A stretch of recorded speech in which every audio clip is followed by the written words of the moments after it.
Hello, everyone. I'm Lucy, joined by Dave and Tam. Hey, how you doing? We have been invited by Bandai Namco to check out the brand new story trailer for the Elden Ring DLC, Shadow of the Erdtree. We're getting a look at it early, and we're going to be scrubbing through and going through all the secrets that we can find. And I say we here. I like Elden Ring. I've got the platinum in Elden Ring. But you two are... Elden Ring sickos. Sickos. You are deep in on the lore. This is mostly you. I'll have like little things that I want to say, but some cool stuff. putting out some stuff. But you, you're underselling yourself. Yeah. but you guys have been theory crafting like hell. So let's get into it. Let's go through the trailer. You guys talk me through it. Yeah, so I've read 1 or 2 item descriptions. Just a couple. Yeah. we've got it pulled up and we're gonna go through it and stop at any of the important parts. So we begin Miquella the kind with a little voiceover. So importantly, we're not sure who is voicing this trailer, correct? Yeah, as far as we know. I mean, Yeah. it could be one of the NPCs we see later, but Yes. we're just not sure. Yeah. It sounds like the same actor who was the voice of the gameplay trailer. Yes, exactly. So unclear, likely is new character. We begin with a hand going into what looks like a bag. Yeah, I mean, it doesn't look like it's a part of what we're going to see in a moment that I want to talk Yes. about when we get there. Yes. I think Lucy had a really good analogy about this. I mean, yeah, we've seen it before in FromSoftware games. There is always this kind of reference, this imagery to things like childbirth, and that is very much what I'm getting here in a minute. We believe this is Marika. When she's pulling her hand out, you can kind of see what looks like some kind of skull. It's very evocative of something like childbirth. The way The bag- viscera. The way the bag is open too. Yeah. The bangle looks like a snake, which is interesting. Yeah, that is super interesting. You wouldn't expect that with Marika. You wouldn't expect it with Marika as we know her now, Yeah. but you may have expected it from old Marika because, as we'll learn, this whole trailer is about a war in which her and Messmer kind of raised a culture and then gave birth to a new one. So in current time, Elden Ring, snakes are a sign of blasphemy and shunned. But the reason that could be is because it's a reminder of who she used to be and what she did. And the bangle looking like a snake is also a representation of that. Yeah, and something too with the representation of childbirth that Lucy pointed out, the birth of a nation or a new nation. It's also the birth of a god. Yeah. As we found out from a quote from Miyazaki, this moment in time, maybe not this from the trailer, but I'm assuming it is this moment in time, is when she became a god. Yes, exactly. So we'll carry on and we'll see more of what she's been up to. This is cool. The seduction and the betrayal. Yeah. There's a lot of implications there. Yeah, I feel like, so one way you can look at the seduction and betrayal is that potentially, we know that Marika is of Newman origin, and we know that eventually at some point, the greater will influences Marika as she becomes their vessel essentially, and the Elden Lord. So the question is she being seduced by the greater will? Is that the seduction? Is she betraying her original kind? Maybe, maybe not, but that's one possible implication of this line. Yeah. And there's also many other ways you can interpret it. Yeah. She could have like ingrained herself in this culture and like seduced, and then the betrayal is of the culture. She's betraying them. Yeah, because we don't know, Messmer is one of her kids, but we don't know through whom. Yeah. I mean, he looks like he would be a Radigan kid, but timeline-wise, as we're going to talk about in a bit, that seems off. Yeah. Maybe a fell god-related person. Yeah. Maybe not. Maybe that's who she's betraying. Yeah. Seduced. Maybe she seduced them and is betraying them, and she's the seduced. She has used this tactic again in that she, as Radigan, seduced Renala. Yeah. And then betrayed Renala and, you know, gained a lot of power from it. So she could have done whoever the lord is of this, the Shadow lands, could have done it to him. Yeah. And that is what it could be a reference to. This is really cool. Yeah. So she's pulling out these threads. They are golden, obviously. So linking back to the Golden Order, the Greater Will, the Erdtree. But last time we saw something like this was actually in the original trailer where Radigan is trying to mend the Elden Ring. We can see that his kind of like hammer that he's using to strike it is covered in this mending thread. So that idea of fixing something is very closely attached to these threads, which is important for the next thing we see. Yeah. So we're still assuming this is Marika. She's walking in what looks like organic matter. Like viscera. Yeah. Viscera. Yeah, and that'll come into play in a little bit. Yeah, an affair from which gold arose. What is the thinking around that? I mean, I'm assuming this line lines into the next line too. An affair from which gold arose, and so too was Shadow born. So I'm guessing it's the birth of the Erdtree, which is this pose right here, is the same pose that Marika has when we find her inside of the Erdtree. Mm-hmm. What we see in this scene right here, it looks like to me, with all the hands and the arms and the fact that I think this is the birth of the Erdtree, this is probably the crucible that we're seeing. Yes. Because the crucible is the mending, the merging of all life, essentially, is what the crucible was. And that's all the bodies, everything together. It could be the crucible. Yeah, so the crucible is effectively what existed before the Erdtree became the kind of representation of, life and God and all that kind of stuff. And we've never had a clear understanding of what form that took. To me, this looks like the trunk of a tree. Yeah. We know that before the Erdtree, there was the Great Tree, which the Erdtree supplanted. This could be that moment where whatever war has happened resulted in the Great Tree being destroyed and cut in half, like as we see here, and then Marika is now stitching it back together, and from within it, the Erdtree will emerge. Yeah, and to what you were kind of saying with that thread being that, it could be that this is the greater will, essentially. This is the Elden Ring that she's putting inside of it. Yeah. And that's how she's creating the Erdtree. That's potentially how it's becoming maybe a parasitic entity that people have speculated on. Yeah. I mean, even just in terms of the imagery of this shot alone, like in the foreground, it is dark, there are bodies, it is miserable as blood. And then the other side, it is the light of the Erdtree. It looks beautiful. You can see the sky and it all looks peaceful. And it is like a very powerful piece of imagery. It's also like very propaganda-y. Yeah. We got rid of something gross and bad. And now look at this golden stuff coming in, which is very much Erdtree and Golden Will related, right? It kind of pulls the wool over everyone's eyes to be like, we're cool. This is a great, order that we've put in, when actually it's a different kind of subjugation. Yeah, and also something with this image too is that this is when the Erdtree was created, and with that line, and so too was Shadowborn. And something that we got from Miyazaki, a line, I'm going to pull up a quote here from Miyazaki from an interview with Famitsu, was he says, yes, the Shadowlands in which the DLC take place are sundered from the lands between. You had a really interesting theory about that. So the thinking is, if this was the original tree, it then kind of dictates that the Erdtree would be built in its place, right? The Erdtree was built on top of the crucible. And if this is the crucible tree, it would be where we know Lanedale is right now. The area underneath where the Erdtree is on the map that we have is completely empty. We've always speculated that something could have been there. And it could be that the Shadowland is what was there. That area from below Lindell to, I think it's Limgrave is the bottom half of it. I think Caelid also has. Yeah. So like that might have been filled in, and that is the land that was sundered and then kind of pushed aside out of view of the rest of, everyone who is in the lands between. So yeah, and this is beyond just that cloud that everyone speculated about. This is the entire water region, and I think that's a super cool I think that could be really interesting. It also gives us a good idea of how big it could be. Yeah. Well, we've heard it from interviews where it's like it's about the size of Limgrave. Yeah, and something like that. And looking at the map, that actually makes sense too, if that is correct. Yeah. The only thing that's interesting is like you'd have to, I assume, be teleported somewhere. Yeah. Through Mogwin Palace. So that could be the thing that undoes it. Because if you're going to some other continent in a different realm.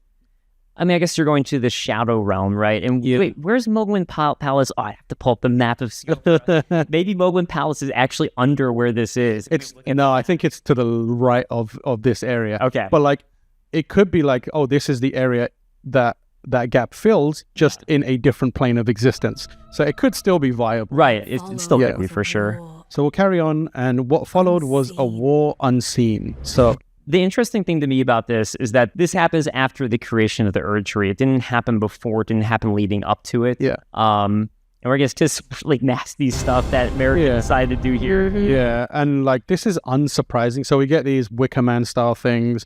inspired by Celtic lore, where you throw bodies in there. Also, there is again going back to Miyazaki's favorite reference point, Berserk. Yeah. Mm-hmm. There's a character, or like there's figures like this in Berserk, so it kind of carries that tradition on. It's also worth noting too, all the flames.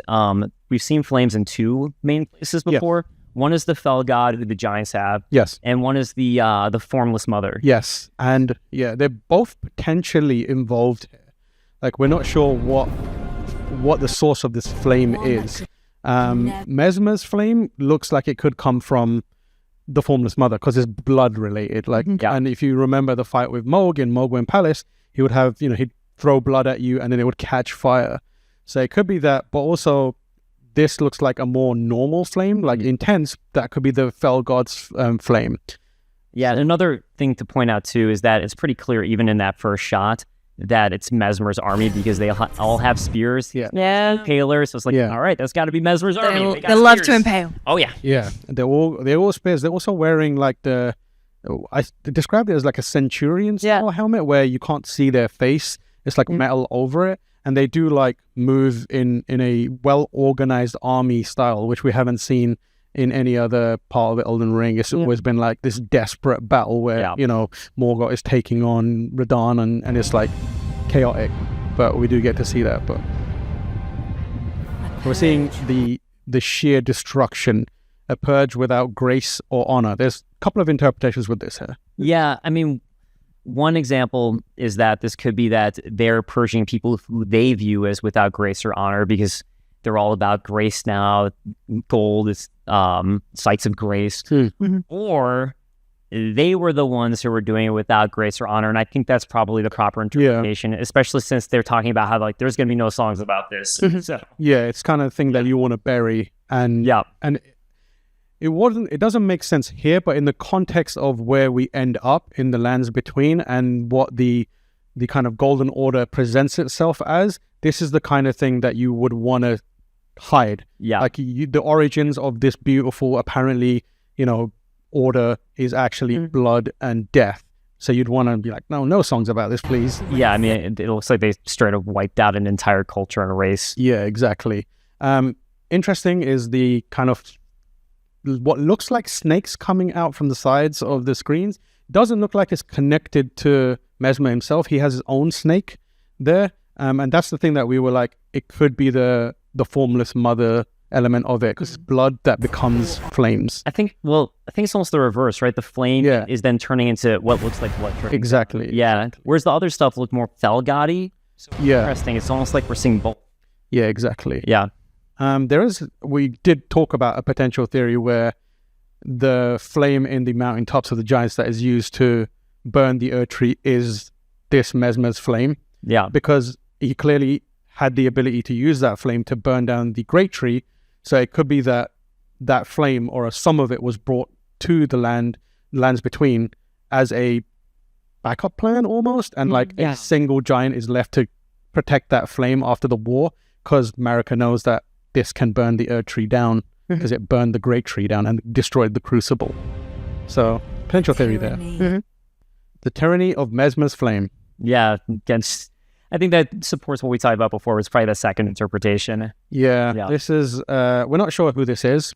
It feels like it's just a random character that is being used to illustrate the tyranny of Messmer's flame. Are they barefoot though? Like, why would you be barefoot in the middle of something like this? They are barefoot. Because it's a maiden. So that's what I think it looks like a maiden, potentially. Yeah. It does look like there's a spear that could be impaling them or is behind them, but the pose is interesting. Miquella wants to rise to godhood, right? Yeah. They wouldn't, and to become Elden Lord, they would need a maiden, right? Yeah, exactly. Right, yeah. I mean, potentially. I mean, Miquella can become is an Empyrean, so he can become a god. Yeah. But I don't know why he would choose to leave into this other realm in order to do that. But we'll talk about Miquella's speculation for sure. For sure.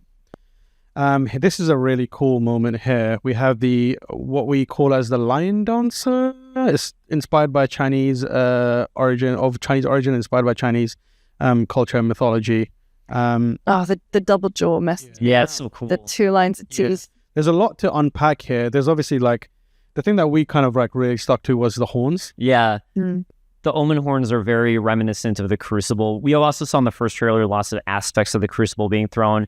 And again, just with that idea that maybe this culture was a culture around the Crucible, and that's what they're like, let's just burn it all, get rid of the Crucible things because we're starting a new order, or a new land. Yeah. It's the Erdtree time. Yeah. The thing about this that I really like is it looks like the horns are more uniform and intentional, like they were meant to be there. Yeah. Whereas in the This is what they look like. yeah, this is what they look like, exactly.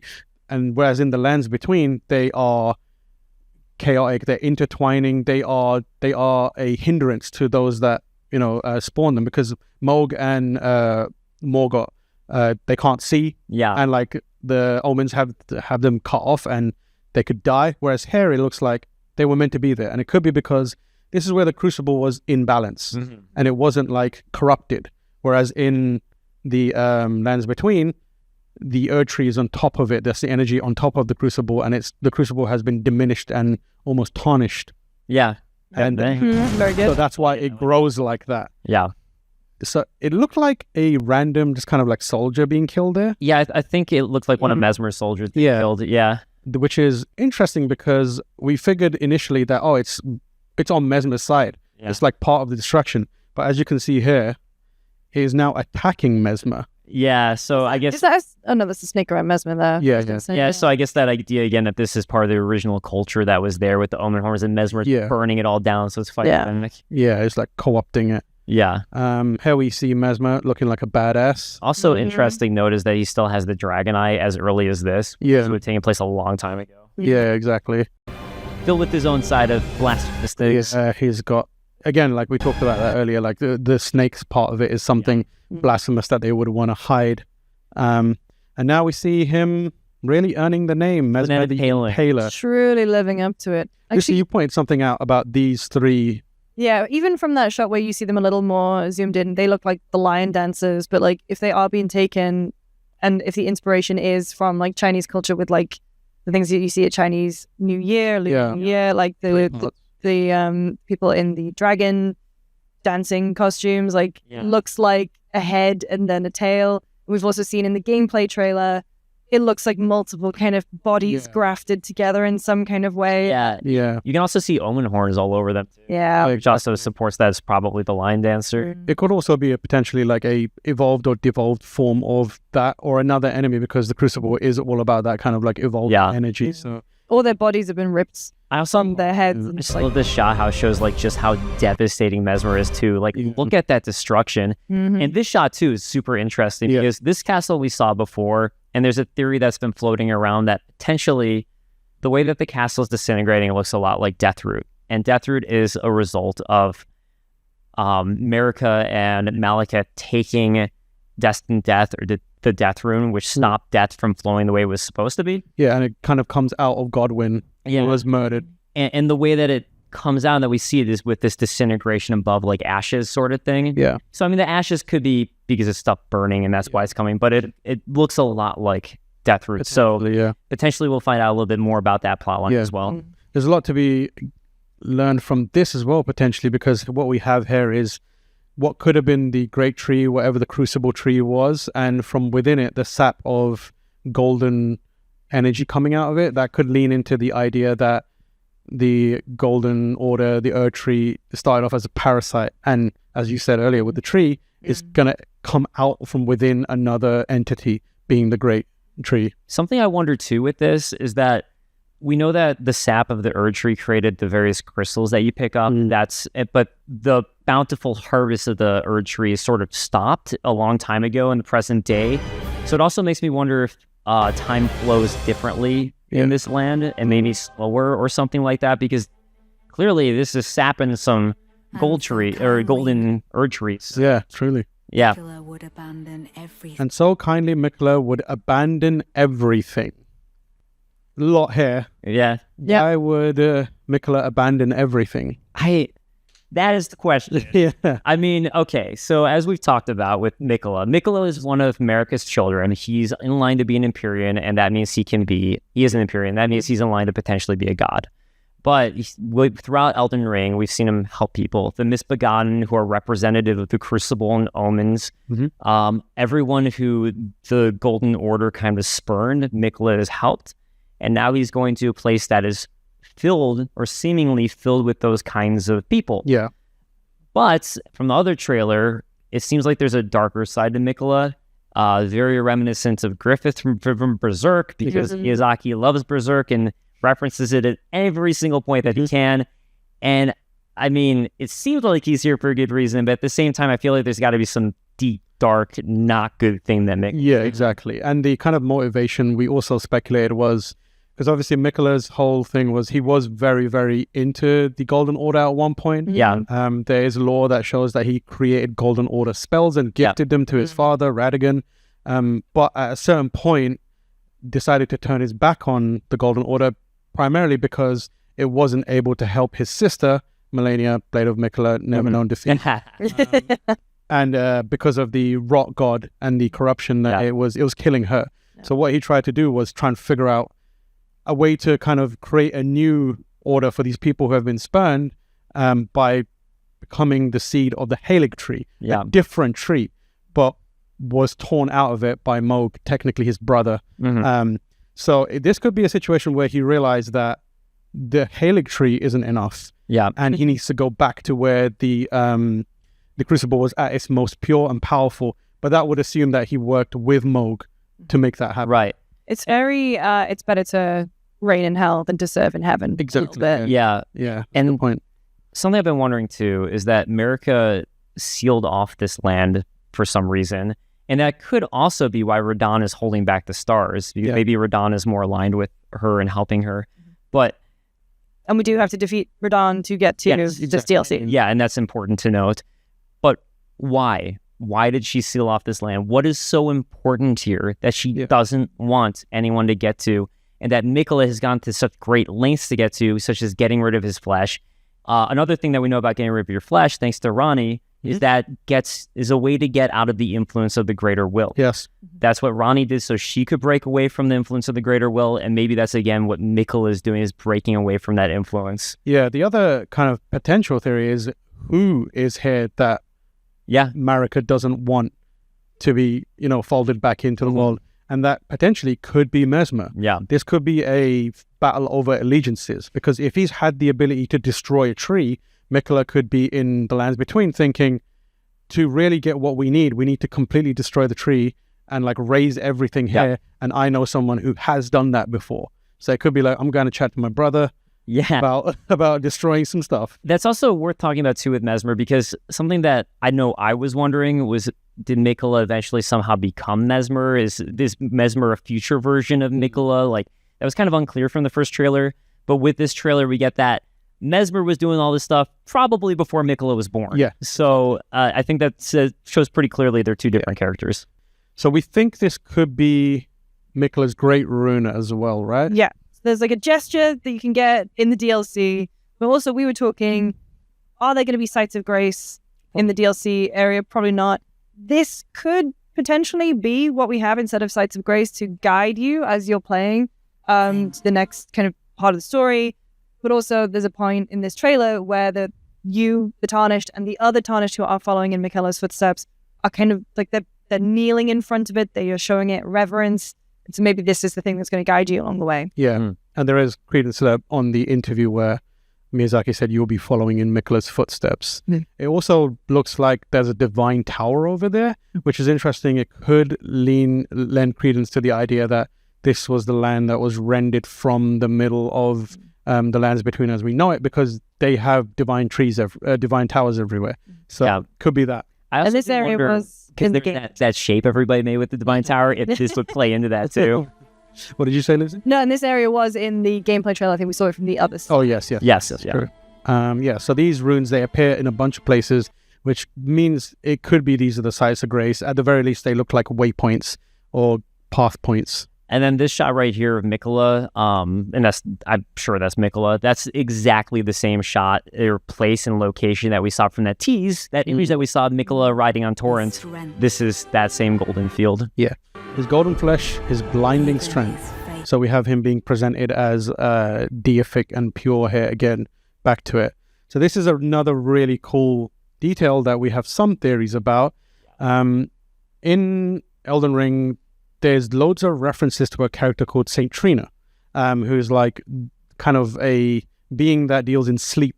And it's theorized that Saint Trina and Miquella are the same person. Duality is a key theme in Elden Ring, whether that's, Radagon and Marika being the same thing, or Ranni, who, when she divested herself of her flesh, she inhabited a figure that looked like Rena, the snow crone who taught her.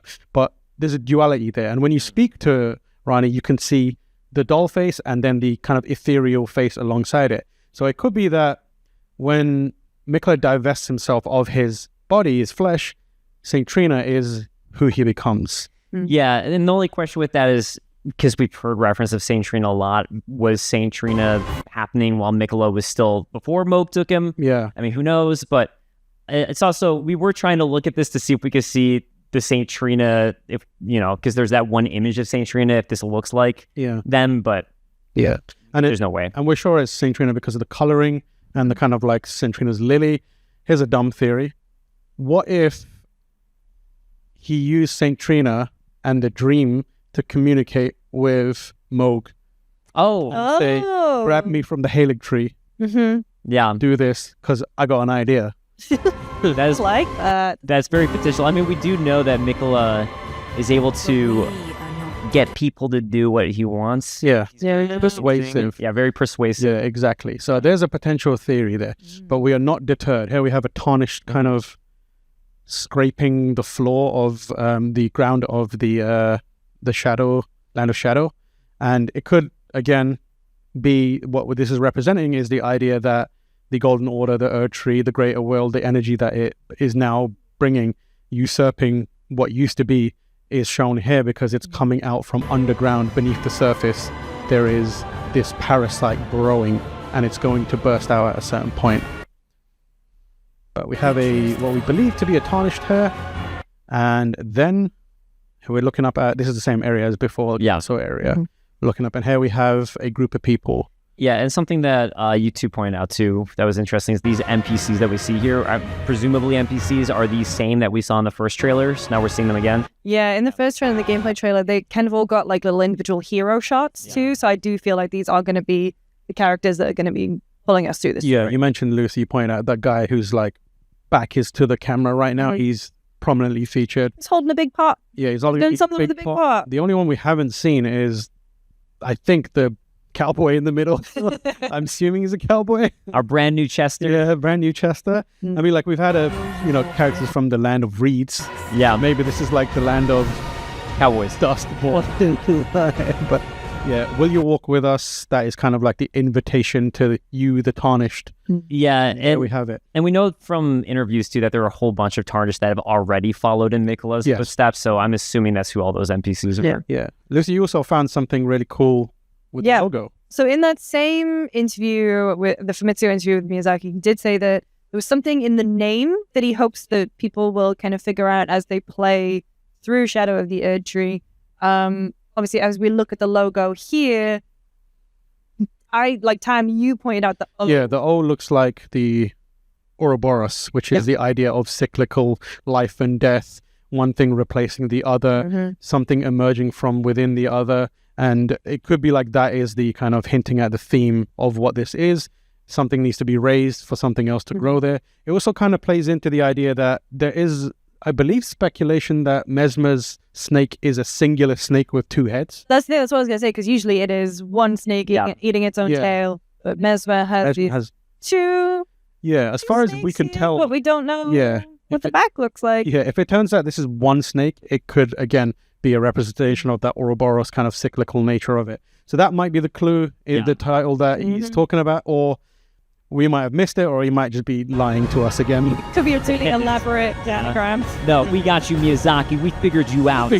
But yeah, there you have it. That is the trailer broken down in as much detail as we can. Yeah, we had a chance to watch it and talk about it for about an hour, so I'm sure Some people will have a chance to look at this for days and really, really break it down. So definitely check out everybody else's videos who are doing this, because there's going to be a lot, I'm sure, things that we missed. But yeah, for sure. And the best part of something like this is the community, and we'd be nowhere in terms of our love of this stuff if we weren't, giving back to that community. So make sure you go and find the Vartis, the Ratatoskers, the Smoothtown, Zuli the Witch, Quailags. Find them. Their channels are filled with amazing breakdowns and insights from so many different perspectives. So you will definitely find more than what we were able to pull out here, I think. Yeah, it's so cool with the whole community, seeing how everyone has some new different insight that they can add to the puzzle. I can't wait to be called dumb and I don't know what I'm talking about by someone I deeply respect. We'll all get that. I mean, I would love it if Marty was like, this moron said this, but actually it's this. Yeah, that's the thing that Marty would totally say. He's just like that. No. Well, thank you so much for watching. And of course, make sure you subscribe to GameSpot, because we're going to have so much Elden Ring coming up over the summer. We're all very excited for Shadow of the Erdtree and to do some more theory crafting. So check it out. Do you think Messmer is going to be as hard as Melania? Yes. I think so. I think so.